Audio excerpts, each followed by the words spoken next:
Hello guys, ayan no. Meron ako dito nipon ng barya.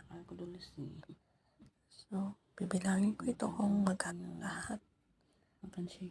Puno na kasi yung alkansya na nilagyan ng barya. So, yun know, yun na siya. Ito yung mga $50, 50 cent. 2024, isang taon na siya.